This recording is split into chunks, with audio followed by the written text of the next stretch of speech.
Gabi! Saan ka punta? Gabriel, sandali lang. May kailangan malaman ka. May mangyayari sa'yo ngayong araw na ito. Nakasulat dito sa libro. Pagdating ng alas 12 ng... Gabriel! Nakaidumigat Gabriel! pa sa problema ko. Gabriel! Huwag mo tayo dito! Gabriel! Gabriel, Sabi mo, gusto mo sumama, sumakay ka. Huwag mo ko iwan dito, Gabriel! Choy! Gabriel, saan ka mapunta? Tay! Tay! Tay!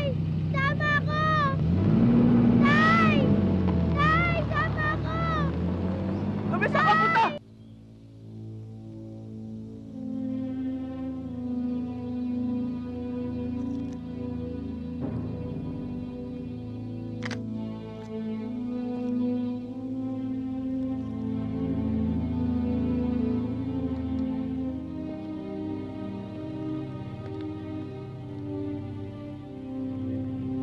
Mag-alas 12 na. Tsak bang darating si Gabriel? Kanina pa tayo rito. Oo, darating yun. Maniwala ka sa akin.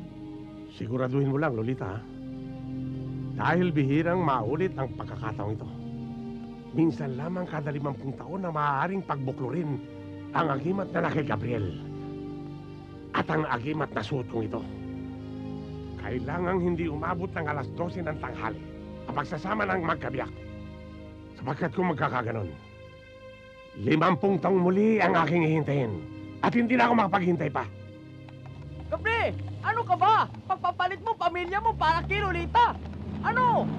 Pwede mo huwag kang makialam? Kaibigan kita, kababata, magkumpare, huwag mo tayo magsulayan tayo ng kandila. Gabriel, pag yan natuloy, hindi lang kadila soli ko. Pati gasera, pati ilaw pa. Gabriel, ikaw na maisip.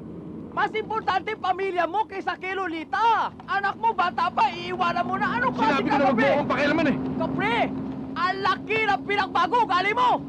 Dahil dyan sa agimat mo, balot ka makamundo pag-arasa. Pamilya mo pa lang, sablay ka na. Paano kung kaligtasan na basa ng kataya? Huwag mong pakialaman ang agimat ko! Agimat ko to!